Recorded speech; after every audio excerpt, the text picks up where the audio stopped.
Daniela and KATSEYE are getting absolutely dragged right now as the global girl group experiment officially implodes. The group was marketed as the ultimate global symbol of modern sisterhood and pop perfection. Instead, a series of unhinged behind-the-scenes receipts has the internet convinced the entire lineup is harboring a genuinely toxic culture.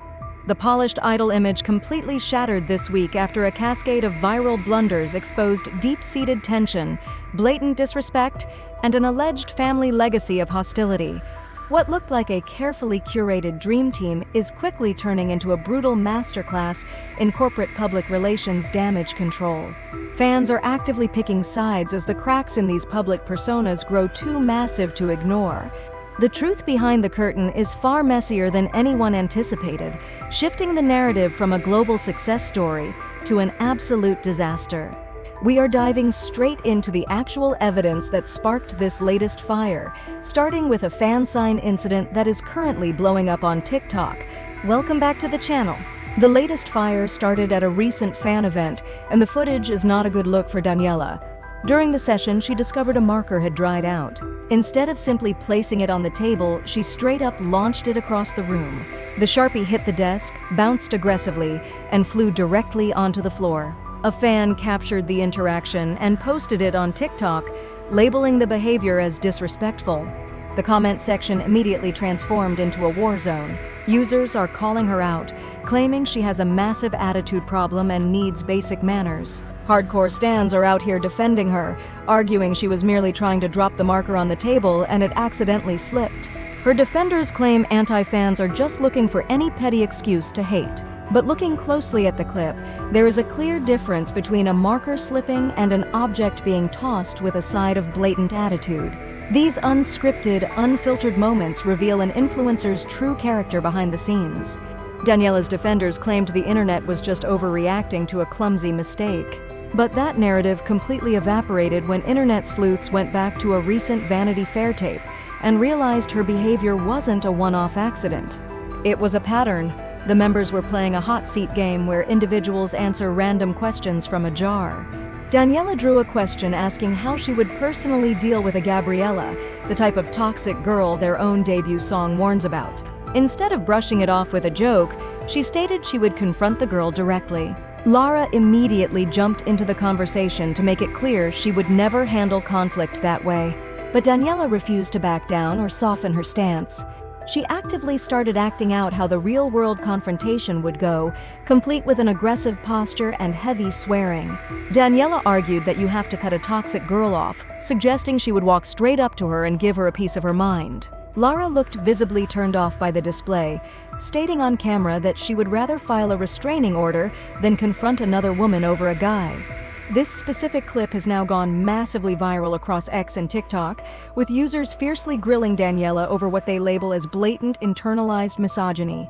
Commenters are asking why her immediate focus is on attacking the other woman instead of holding the man accountable. The interview cemented a narrative of performative sisterhood for thousands of viewers. But the most alarming part of this sudden hostile shift? It might actually be hardwired into her family tree, specifically through a cryptic comment her father left online months ago that the label desperately tried to scrub.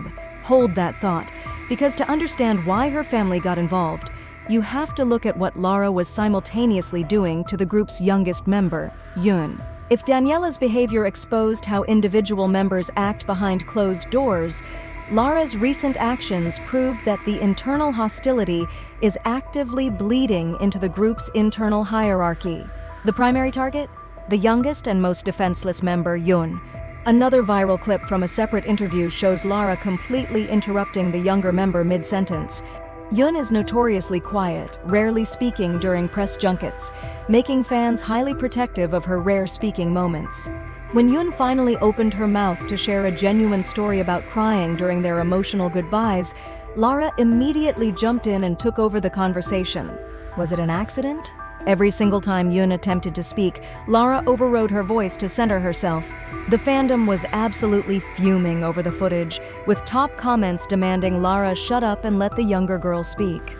Viewers labeled Lara as entirely self-centered, rude, and specifically hostile whenever Yun tries to contribute. This ongoing pattern has led the wider community to wonder if the entire group operates in a toxic, hyper-competitive environment. Which brings us back to Daniela's father. Those recently recirculated shady comments regarding former member Manon leaving the group weren't just random defense mechanisms. They were the first public confirmation that the lineup was actively fracturing from within. He went online to imply that Manon simply was not cut out for the intense environment, or that her sudden absence was not a big deal for the lineup. This public dismissal led fans to comment that the apple clearly does not fall far from the tree. Critics argue there is no better explanation for why Daniela seems so entirely comfortable acting disrespectful on camera. Her father's public comments provided the perfect context for fans trying to decode her real personality. This systemic hostility doesn't exist by accident. It's profitable. Hybe's corporate machinery realized long ago that toxic internal drama generates far more engagement than clean talent. The parent entertainment company is catching major strays from the public because of their strategic erasure of Manon. She has been entirely missing from group activities since February, leaving fans completely in the dark about her future. The label blamed her sudden disappearance on the industry's favorite catch-all, health reasons. It's the standard corporate smokescreen designed to keep real backstage fires from leaking out. The narrative completely flipped when Hybe unexpectedly dropped the trailer for their upcoming documentary, Wild Hearts. Manon's face was plastered all over the promotional footage, catching the entire fandom completely off guard. The trailer featured chaotic, heavily edited clips designed to reframe the group's internal fracture into a highly marketable narrative of survival and triumph. While some fans are thrilled to see her face, a massive wave of skepticism is taking over online spaces. Many believe Hybe is cynically using Manon's immense popularity as clickbait to drive up viewership for the documentary, despite her current exile. Fans are worried the final film will either falsely portray her as a lazy villain or completely ignore the massive elephant in the room. The corporate leadership is completely messed up, and the members' hostile behavior is just a direct reflection of the chaos at the top. Between the documented internal hostility, the blatant exploitation of younger members, and the corporate manipulation of Manon's image, the entire project is a disaster. KATSEYE was supposed to be a groundbreaking global phenomenon, but right now they are mostly known for internet drama. It is a genuine shame because the group possesses undeniable performance talent. But talent only gets an idol so far when their online persona radiates pure hostile energy. Gen Z and millennial audiences are incredibly quick to spot hypocrisy, and right now, the group's public reputation is completely tanking. Someone desperately needs to check on what is actually happening behind those closed corporate doors because the reality is looking incredibly wicked. Whether Daniela is actively pushing a toxic narrative or just folding under corporate pressure remains up for debate. Same goes for Lara overstepping during press runs. But the real entity facing zero accountability here is Hybe, shamelessly baiting fans with Manon's image for documentary metrics while keeping her actual status entirely in the dark.